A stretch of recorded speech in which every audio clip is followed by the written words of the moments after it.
Namo tassa bhagavato arahato samma sambuddhassa. Namo tassa bhagavato arahato samma sambuddhassa.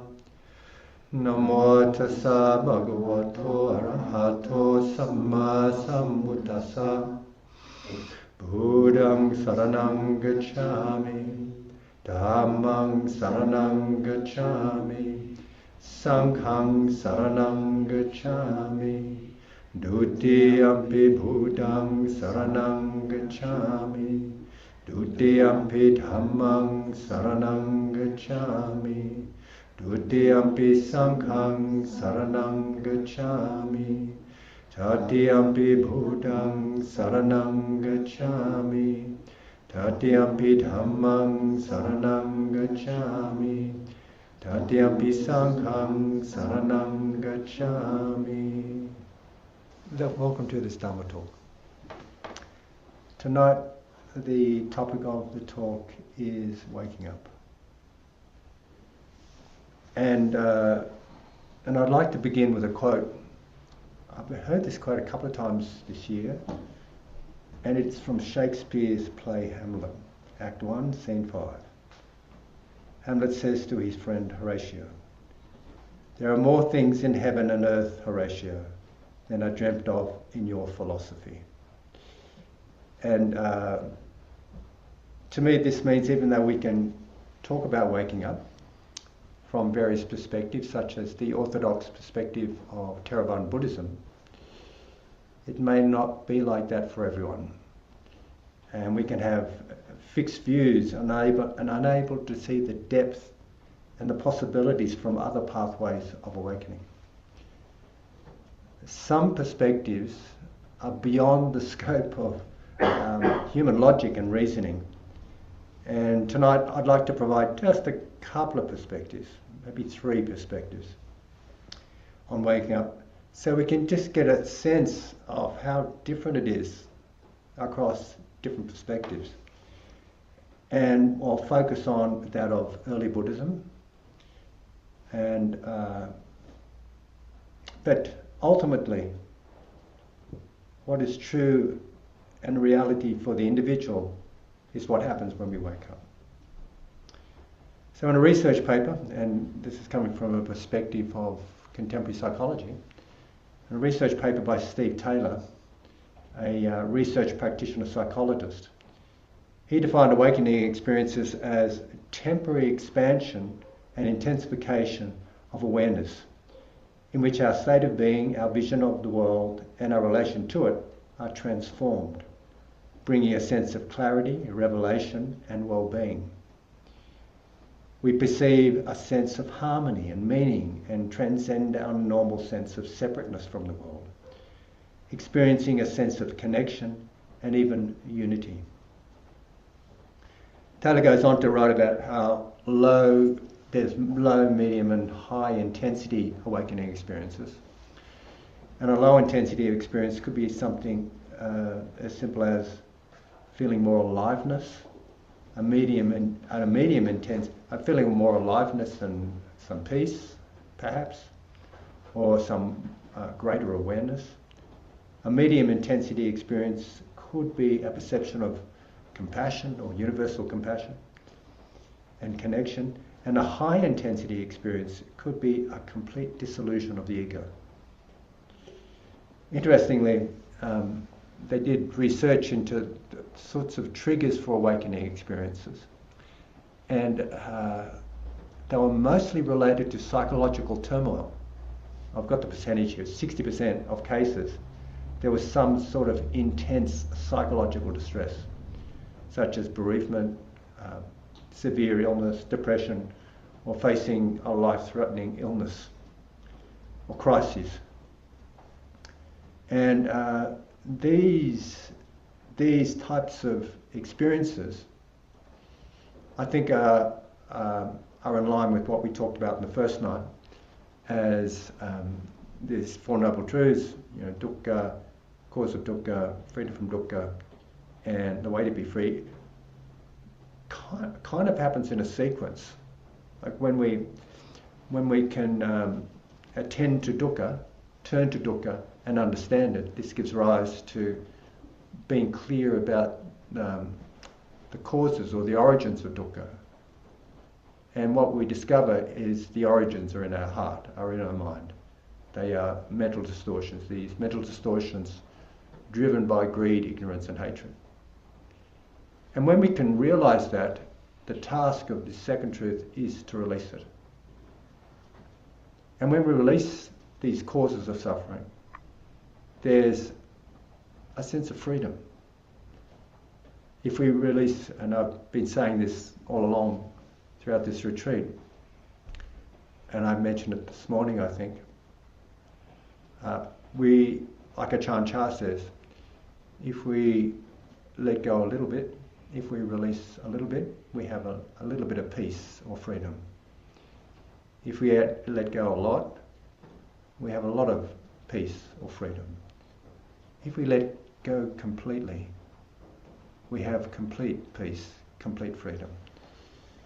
So this analogy, these Four Noble Truths, are often symbolized by the growth of a lotus out of the mud at the bottom of the pond.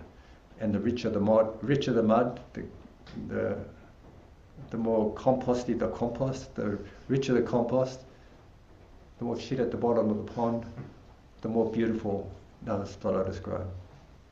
So this idea that psychological turmoil is probably the greatest trigger for awakening makes sense. It's like we get cornered. We're facing up with something incredibly difficult, and we can either just crumble in the face of it, or we can see through it. And there's something such as post-traumatic growth, and what Taylor talks about is post-traumatic transformation. In other words, from the traumas in our lives, we can transform them. They can become opportunities for us to grow. They become a profound catalyst for a structural shift in consciousness. The other things that were triggers for awakening that accounted for 40% of the cases were practices such as meditation, maybe, yoga, or contact with nature. And I think I read in the list earlier psychedelic experiences as well. Something about this, I remember I heard Joseph Goldstein say something like, we can't force waking up, it sort of happens by accident. But meditation makes us more accident prone in that way. So, in my understanding, the word Buddha comes from the Pali root verb bud, which means to awaken and to understand. A Buddha is more an honorific title than a name, and refers to someone who's awake or fully understands. And Western scholars created the term Buddhism, which is an English and Pali mix. And this term has come to represent the teachings of the Buddha, which, as far as I understand, are directed at waking up. All about waking up. And waking up to the reality of what in Pali is called Nibbana. Nibbana is unconditioned. It is the reality of non-clinging and psychological freedom, and the goal of all Buddhist meditation practices. Nibbana is not a thing to be achieved. Rather, it is a realization that cannot be explained by concepts or language or other worldly conventions. It is unconditioned. As unconditioned, it is not subject to arising, it's not subject to causes and conditions, and thus impermanent. Sometimes, as I've mentioned on this retreat, sometimes it's called the deathless. I mentioned that last night, I think. And it's deathless because it doesn't arise. Therefore, because it doesn't arise, it's not born, it doesn't die. It doesn't, it's not part of that part of that scene. It's just separate from all of that. It's like waking up from a dream where we were believing to be true our delusional mental constructions about the world and ourselves. And we wake up to see the reality of how things actually are. Well, how it's not even a thing, it's how processes actually are.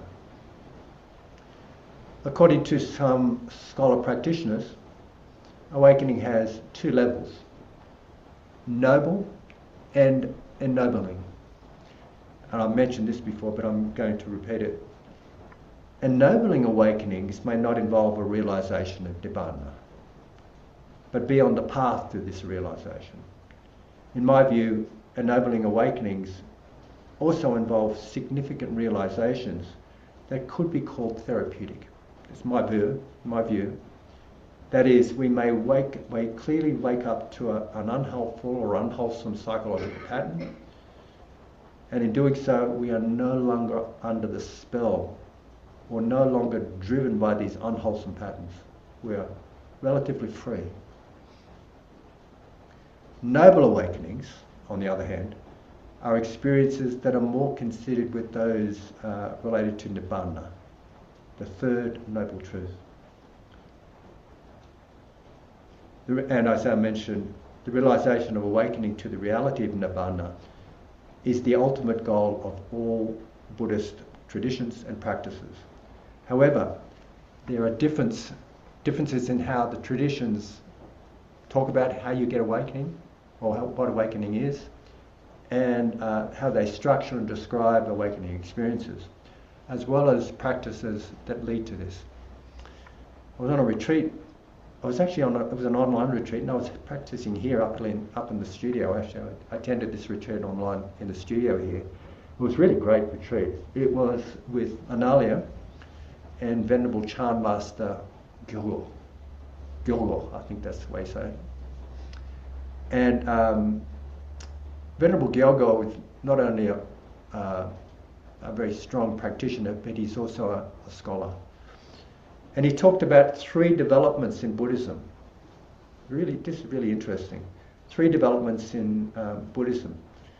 There's and he called them three pathways. Early Buddhism, like what we find in Theravada Buddhism, was he called the path of abandonment.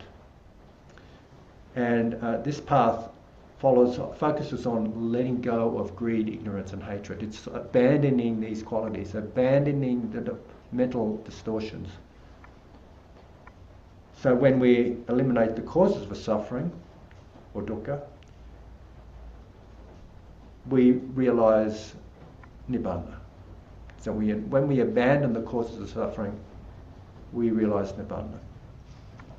The second pathway he talked about is the path of transformation.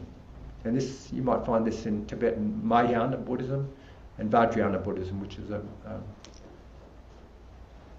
I don't know what to describe it. Vajrayana Buddhism is involved with Mahayana Buddhism. And this path, the path of transformation, involves actively embracing personal struggles and transforming them into liberation through practices such as Tantra and embodying enlightened qualities such as compassion and wisdom. It's like I mentioned the other day, I was practicing I used to do White Tara practice back in the days when I was involved pretty strongly into Tibetan Mahayana Buddhism. And I described how we visualized a deity, White Tara, and she's emanating all qualities of compassion, and it's like she's sending that compassion to me, and then she comes across and comes into my crown chakra, comes into my heart, and I become White Tara. I become that quality. And it's really about this, it's like we're talking about with the psychological turmoil, how we're really working hard to shift the mud at the bottom of the pond to become a beautiful lotus. It's really like, the dukkha we have, we can transform it to something else. The third path he talked about was the path of recognition. And we find this in Mahayana Buddhism, particularly in practices like Dzogchen and Zen, we find it in as well. And this approach focuses on pulling aside the veils of delusion to realize our inherently present absolute Buddha nature. And these practices include Mahamudra, Dzogchen, silent illumination, and Shikantaza. I mentioned Shikantaza this morning. Just this, just now, or just sitting. It's a kind of, and I think that the practice we did this morning was kind of, you could bring that into that approach, even though the practice we did this morning, silent samadhi, was coming out of early Buddhism. But this direction with the path of recognition is recognizing what's already there. We just don't see it, according to Mahayana Buddhism. Now, just to give you an idea of how some other traditions consider awakening. According to one long-term Zen practitioner and teacher, Stephen Snyder, Buddha nature refers to the inherent nature of each being to be fully awake and realized. It's recognizing this nature in ourselves. And true nature refers to the true core foundation of unconditional reality. So I've practiced quite a bit with Stephen, getting up at 2 o'clock in the morning, or sometimes 1 o'clock in the morning to attend day-longs in America, and it's just crazy times here. And I did this for a couple of years. It was really good. I really appreciated what he had to offer. And he's got a book called Demystifying Awakening. And in it, Snyder writes that an awakening experience needs to have 3 components. 1, a deep absence of self, not self or emptiness. A deep experience of absence of self, not self or emptiness. 2, the recognition of one's true nature as one's true identity. And 3, a thorough unity experience where all is one, or everything is in a fabric of oneness. When I used to practice with Stephen, he used to emphasize this sense of connectedness. He actually talked about absolute manifest and absolute unmanifest. And in this absolute manifest is what comes out of the awakening experience, like loving kindness and boundless compassion and so on. And absolute unmanifest is the experience of nibbana. So in early Buddhist teachings, the Buddha in relationship to nibbana was reported to have said, this truth is profound, hard to see, hard to understand, peaceful and sublime, unattainable by mere reasoning, subtle to be experienced by the wise. And according to one translation, the word nirvana, which is another way we can describe nibbana, it's more Sanskrit, literally means unbinding. Unbinding, it's like when we think of those cycles of suffering, we get bound by our patterns and habits. We are bound by our craving, our clinging, our ignorance, our becoming, and so on. We're bound to these patterns of suffering, basically, the patterns of dukkha. As I mentioned last night in the 12 links, or even in dependent arising, when we're caught up in this cycle, we are bound. So when we talk about unbinding, it's like we're short-circuiting being in that cycle. And here, freedom is defined by not in terms of what it is, but what in terms of what it is not. Here, freedom means one is unbound by patterns or habits that lead to dukkha. And a metaphor that the Buddha used for Nibbana was the extinguishment of a fire. The extinguishing of a fire, sorry. And one time the Buddha was asked, where do enlightened beings go when they die? And he didn't give an answer, but he answered it by asking another question. He asked a question. And the Buddha asked this person, well, where does a flame go? Where does a flame of a candle go when it is extinguished? It just goes out. It doesn't go anywhere, really. If a fire is analogous to cycling on the wheels of samsara, like reactive patterns, when there is no longer any fuel for the fire, it no longer burns. And here the fuel for the fire is craving, clinging, grasping, and unknowing or ignorance. In addition, the Buddha did not support the idea that Nibbana was a form of eternalism. I remember there's one sutta where somebody really wants to know what's going on here, and he was really questioning the Buddha about, does it last forever? Is this experience, is waking up to a Nibbana like going to a place or being reborn in a realm that is freedom, is bliss forever? And the Buddha said nothing really. He didn't sort of engage that person in the discussion because it wouldn't have been helpful. And the Buddha also didn't say that it was annihilation or complete nothingness. So there's these two ideas that it's either lasting forever or it's like one's reborn into a realm of eternalism or annihilation. So he didn't support either of those views, and he didn't say anything about it because it doesn't fit within those kind of categories. Rather than a nothing, the Buddha was said reported to have said that in reference to Nibbana, there is an unborn, unbecome, an unmade, unconditioned, and I'm putting my words in here, the existence of which makes possible escape from the born, the become, the made, the conditioned. Nibbana results from exiting the cycles of samsara and no longer being bound by tendencies associated with craving, clinging, hostility, and delusion. The great Ajahn Chah described Nibbana as the reality of not clinging.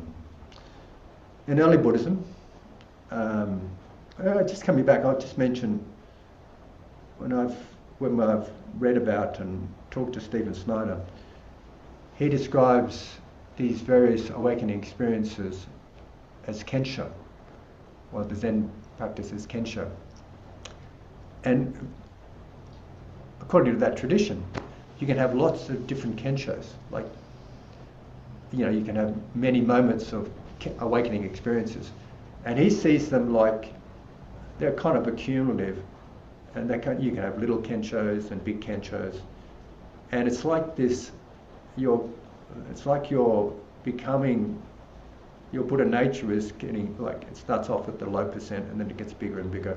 The more kenshos, the more awakening experiences, the stronger the awakening experiences.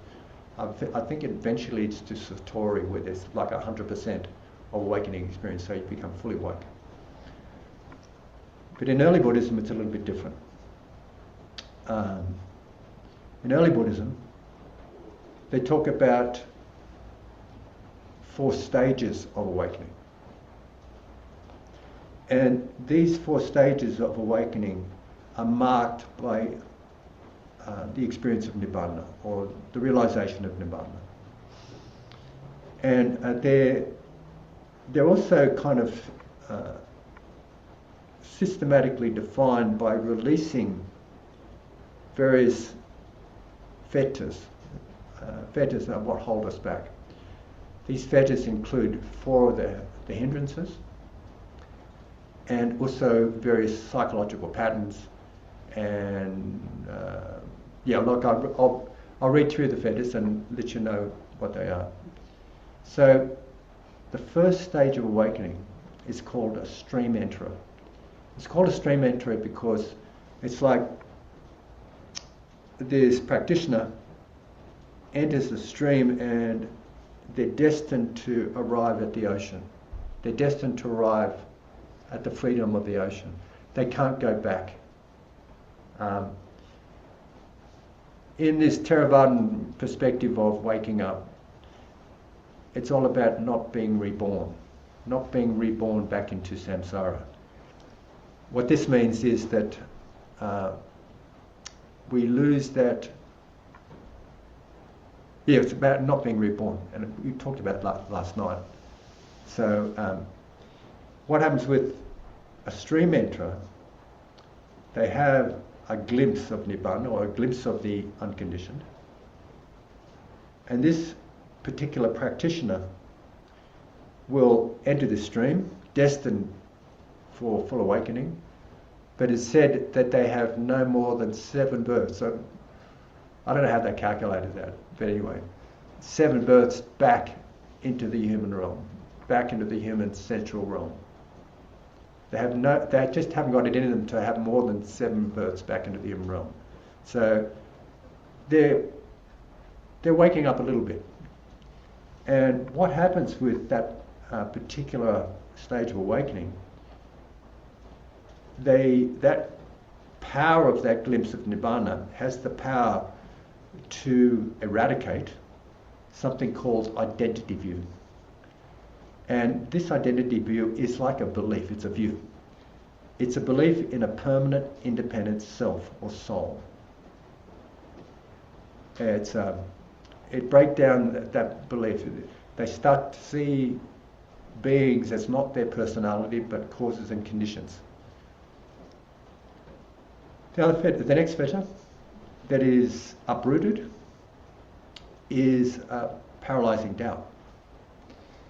And here, this paralyzing uncertainty regarding the path and the reality of the Buddha and the reality of Nibbana is uprooted.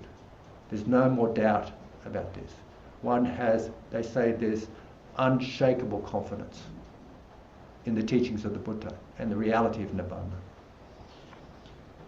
The next fetter that is uprooted is clinging to rites and rituals. And this is the mistaken belief that our mere outer rituals, rules, or other ceremonies alone can cause complete spiritual liberation. It's about clinging on to conventions. And different practices have different conventions, but it's this belief that I've got to do it this particular way, and it's got to be done in this particular system. So that belief, those mistaken beliefs are uprooted. And we kind of realise, well, the way to awakening is by following the path of serenity and insight, and in particular, insight. The next stage of awakening is another moment of Nibbana. It's another realization of Nibbana. And this stage is called a once returner. The person at this stage will return to the human realm only one more time to finish off the work of liberation. And they do not eliminate any new fetters, but the hindrances of, or they're called fetters here too as well, the hindrances of sensual craving and ill will are really reduced. They're really attenuated. They're coming down. The next stage is called non-returner, meaning that this particular practitioner will not return back to the human central world, the central human realm. And they have eradicated, completely uprooted, the 4th and 5th fetter, which is sensual desire or sensual craving and ill will or aversion. Imagine that.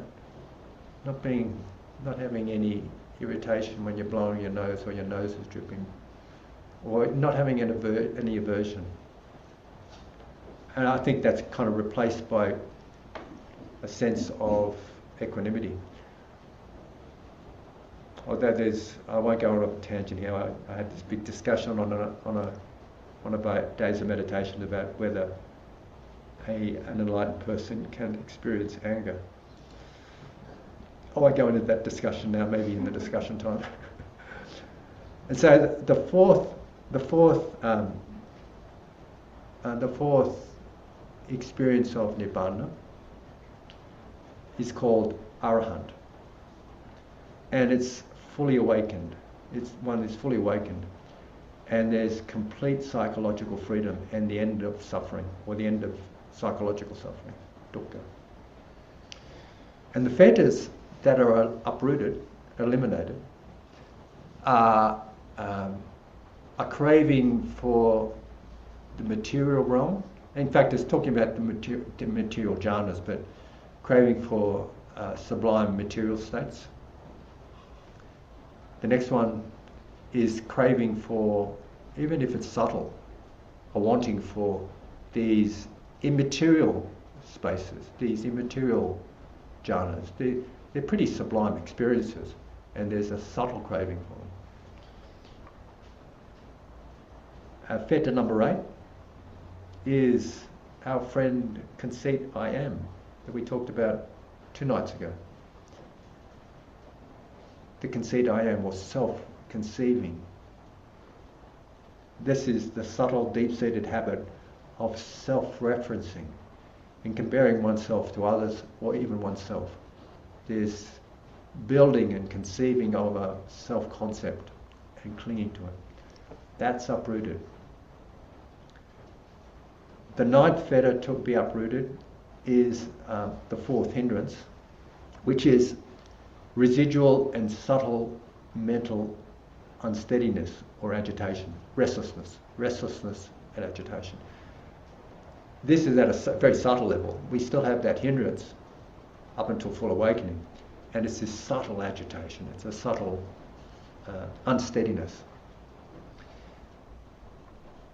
And the final fetter to go is ignorance, which is the opposite to compassionate wisdom.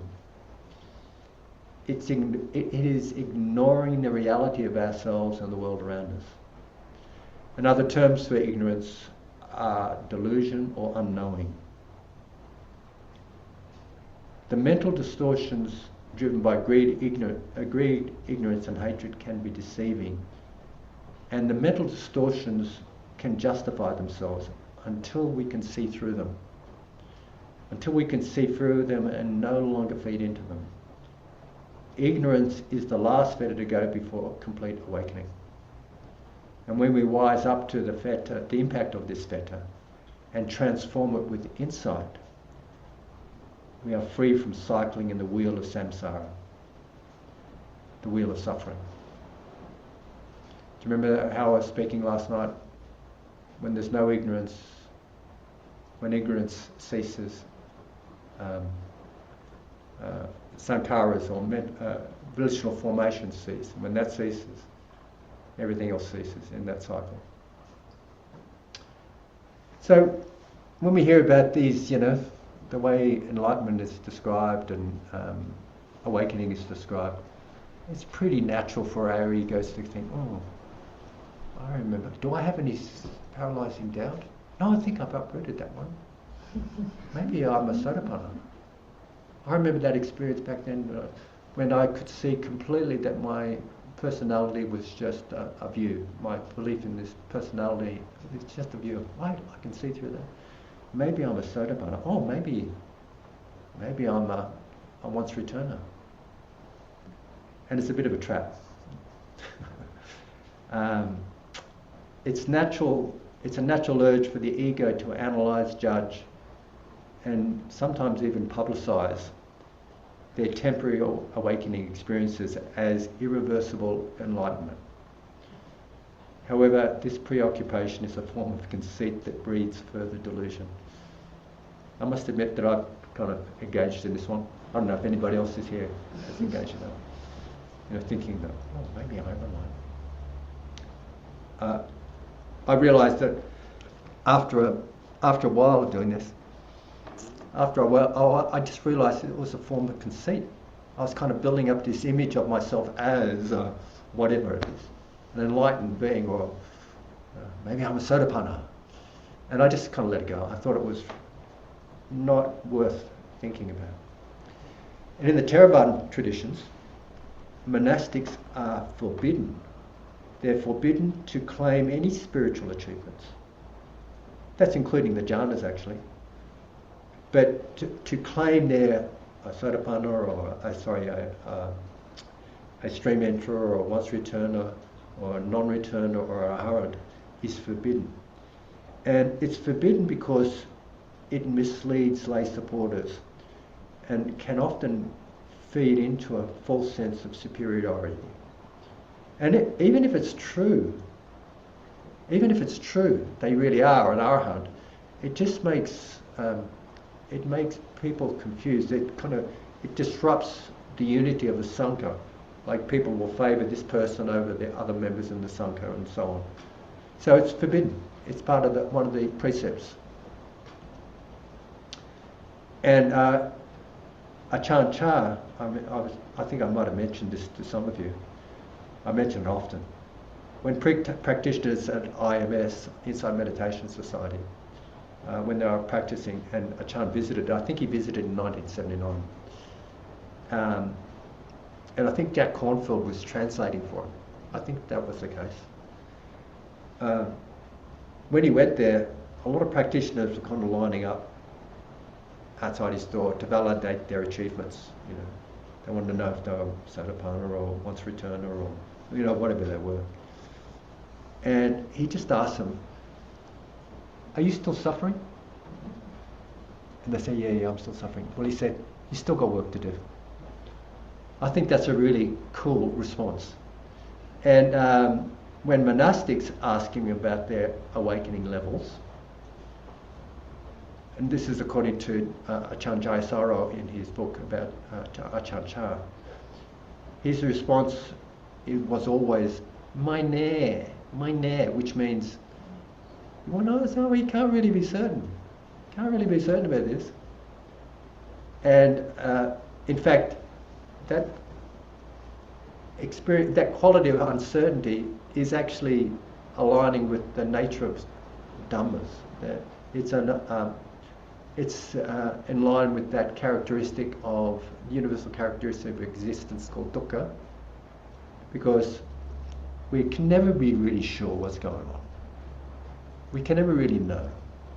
Actually, I think you can, when you know, you know. But if you're caught up in a kind of delusion about yourself, it's a bit of a trap. And there's a paradox to awakening. I think we mentioned this the other night. The thought, "I am fully awakened," is an oxymoron. In my view, true awakening reveals that there is no separate dualistic self at the centre of all this to evaluate their own enlightenment. Because that idea of me being enlightened sort of disappears. And Venerable Agachita, he's got a great book. It's called The Cessation and the Notion of Enlightenment. And he highlights several disadvantages of overestimating one's practice based on mental distortions and false beliefs. One thing he says is that can create arrogance and complacency. It could lead to a haughty overconfidence and the rejection of guidance from spiritual teachers, and a prematurely stopping the practice altogether because you think, "Oh, I'm already awakened. I don't need to do anything. I'm over and above practicing." Actually, I do remember reading about how Ajahn Chah, when he was in hospital, very, very sick. I think he, while he was still verbal, he said, "You just got to keep the practice up. I'm keeping the practice up." Even, who knows whether he's enlightened or not. I've got a feeling that he probably was fully awakened. But that's only my projection. But he says we just got to keep the practice going. Another danger of sort of going along and saying, "Oh, look, I'm a completely awakened being," and all the rest of it, is setting oneself up as a realized teacher, because it's based on false beliefs, and this can actively mislead others. I know I set myself up as a teacher, but I make no claims. I just say, I'm struggling just like you, and I've done had a little bit more experience with it, so I can maybe help you along the path a little bit. I don't want to pretend I'm awake. And in concord with Ajahn Chah, his idea of my Aga teacher advises that it's far more beneficial to maintain an attitude of uncertainty regarding spiritual attainments. And this keeps the practitioner humble, encourages ongoing practice, and prevents delusion. So, regardless of supposed levels of awakening, when we begin to see reality for what it is, when we begin to start to look at the reality of life and the universe and suffering, see the reality for what it is, empty of thingness, and that we are not really separate from a greater interbeing and interconnection, what happens is there's a natural inclination to relate to ourselves and others with warm benevolence, compassion, appreciative joy, gratitude, peacefulness, understanding, and a deep acceptance or equanimity. And it's like there's two realities, and we were talking about this the other night as well. Ultimate realities and relative realities. Relative truths are based on the world of duality, which is the world that most of us live in. And it involves conceptual realities, our roles, responsibilities, our functional identities, and our relationships. And this could be called consensual realities, our consensual realities. Like the fact that, today is, what is today? Thursday? Yeah. Thursday, and we're in BMIMC and, doing what we're doing. We need to have some sort of consensual reality to be in the world. Ultimate reality, however, is non-conceptual. It's about experiencing it as it is, just this moment. No past, no future, self or me or you, just this. No concocting, non-dual, empty, signless, and desirelessness. Nibbana is an ultimate reality. Ultimate freedom, psychological freedom, can be found with the realization of these ultimate truths. And those who have these noble awakening experiences function in the world of relative realities, not forgetting the ultimate realities. Not forgetting the ultimate realities, and live with impeccable ethics and compassionate wisdom. And those of us who have not yet realized these noble awakenings can have confidence or trust that there is a reality of non-clinging, and that we can choose to live a life that is reflecting this reality with wisdom, kindness, compassion, and equanimity, regardless of our level of awakening, whether it is noble or ennobling. This awakening informs and guides our way of living in the world. We remember our insights, being noble or ennobling, right view, and have them generate an intention for living according to that realization. Then commit to acting on our good intentions. And this is the noble and ennobling Eightfold Path. It is a way we live whatever the level of realization and insights we had. And this is the way we integrate our awakenings. Sometimes we need to sit and ponder and enrich and absorb our insights, regardless of whether they're noble or ennobling. Like heal, having, enriching, absorbing and linking. And having this reflection, contemplation, and maybe a commitment to act in particular ways, we can then test them out. We can test our insights out and watch our behaviours and notice what we may do that may be contrary to our insights.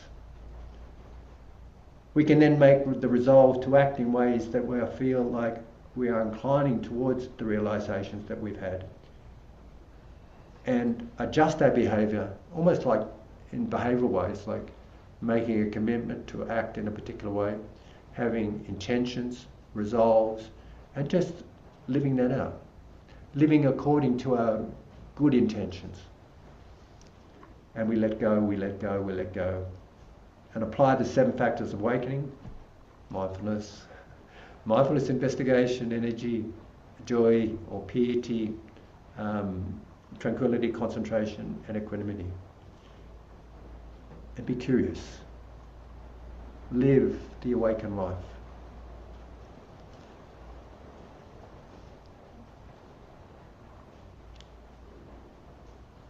And there is just this. Just this.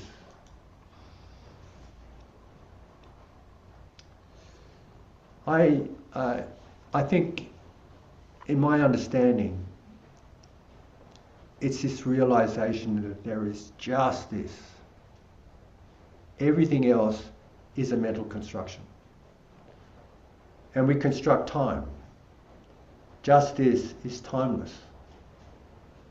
And we construct a self. And when we wake up to the reality of just this experience, it's like we step out of the world. We step out of conventions. And our perspectives change. We have a perspective of, sometimes I've called it like looking at that 3D, the 3D images that you used to get, You're looking at this image. Magic eye. Sorry? Magic eye. Magic eye? Yeah, magic eye. Magic eye. It's like there's this picture and it's been there all the time, but you hadn't made sense of it. But because you're coming from a different angle, you're refocusing your view, something emerges. And you go, of course, it was always there, but I just didn't see it. In my view, in my opinion, it's like that. And once you see it, you can't sort of go back. Although you do slip out of it, you just slip back into the convention of things, and you see the defilements coming up. But there's a unshakable confidence in this reality. So I hope that helps to hear that. I hope it's been helpful. And on that note, we come to the conclusion of our talks for this retreat. And like I mentioned last night, if I've misquoted anyone or misconveyed the teachings in any way, or harmed anyone with what I've said, and confused anybody by using all these Pali terms and gone over everyone's head because I'm shooting at up here when I should be aiming down here, I ask for your forgiveness. And thank you for your attention.